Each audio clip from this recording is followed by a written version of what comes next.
guys a little bit on my little travels. The bikes are out. It is going to be a beautiful 77, but look how green it is, you guys. So far, this has been my favorite season, even though last summer was pretty warm when I moved here, but everything was very brown. But I'm excited too. The little town is actually coming up in the world. Look at that house way up there. You see it past the gas station? That view, I bet you, is spectacular. But look, come play pickleball. We have pickleball courts. So I guess the little town isn't so far behind. But the flowers are up. And everybody is out and about. We had a very, very full hotel last night. But this is my favorite in the morning. Look at it all. Beautiful sunshine. So, fathers, I don't care if you're raising a plant. If you take care of a living, breathing thing, to me, you're taking care of a soul. There's many people that like to put labels on what makes you a father. I'm going to tell you what I think makes a good father. A good father to me, now this is going based on, I'm going to laugh when I say this, because I didn't have good role models as fathers. I had a wonderful grandfather who was a very good role model, my mother's father, but my dads were pretty absent. My real dad has been mentally ill most of his life, and he's still alive, and we talk. I will call him later today. But here, I'm gonna, little ADHD. There you go.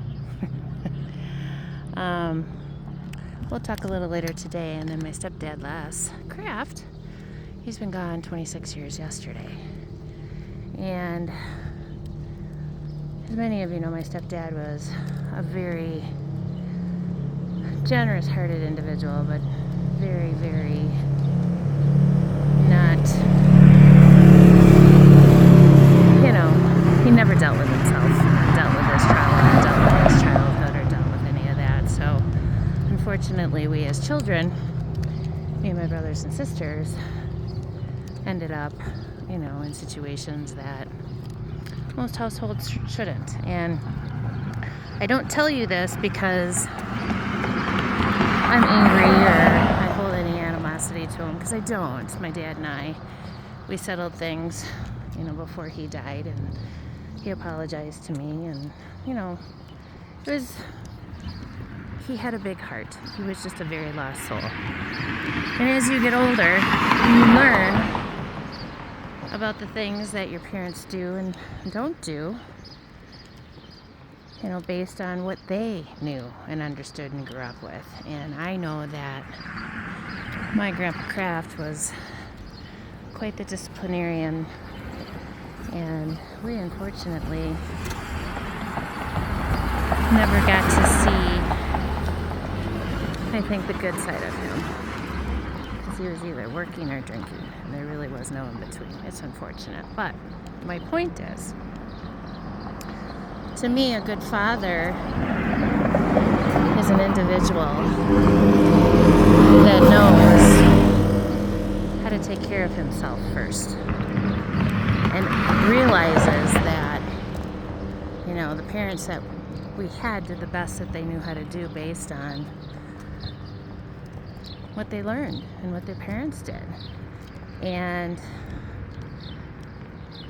in the time that we grew up, things were so very different, and people were so very different, that it's hard to understand, you know, why we were treated the way we were, or, you know, some of those things. And it's very unfortunate, a lot of us that grew up in those kind of households, because it's, you know, they were just doing the best that they knew how to do. So when I say I come from, I'm going to put you guys down for a second, sorry. Look at the grass. Absent fathers, it's truly, what we had. And my mother did the best that she knew how to do with raising all of the children that we had in the household. And basically, we had a very trauma-filled household. That's really what it was. And you carry, unfortunately as a child and as you go into adulthood, a lot of PTSD. And I'm not blaming, I'm just saying we were never taught how to regulate our emotions. We were never taught how to, talk about certain things. We were just told to shut up and never talk about things. And I think it did more damage than good to many of us. But men, masculine energy, be present with yourself. Learn who you are and learn the things that you do that aren't so wonderful so that you can get them in check and not pass them on to your children. And understand that a good role model is for your children to see you be the protector of their mother and not be condescending and critical and all the things that take place in an abusive household. It is not what is a good example. As adults, you have those conversations away from the small children. The small children shouldn't have to worry about those things. And I can remember as a child, I think I was a mom at 10, with my brothers and sisters, and, they just kept coming, which I don't hold anything against it. I learned at a very, very early age, what being a mom was.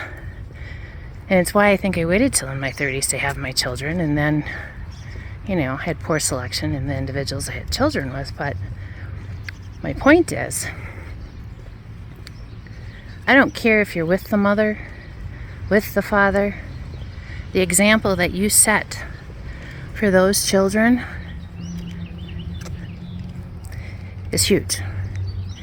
And me not growing up, ever feeling like I had anybody that ever protected me, neither of my ex-husbands, baby daddies, anybody I was in a relationship with, I never really had that. So then what happens is you learn how to be that for yourself. And everybody's always said, Lori, you're so strong, you're so independent, you're so this, you're so that. But I didn't have a choice because I never had a father figure except my grandfather. And he's been gone, well, my daughter's 22, so 21 years. It's been 21 years to be able to pick up the phone and call somebody that I knew would help me and be there for me no matter what. And why I say this is because there's a lot of people in this world, even with families, who have experienced the things that I've experienced, and they don't have those people to count on. So to you fathers who have done a beautiful job. Oh, my favorite doggies. Hi, babies. It's okay. Say hi. Happy Father's Day.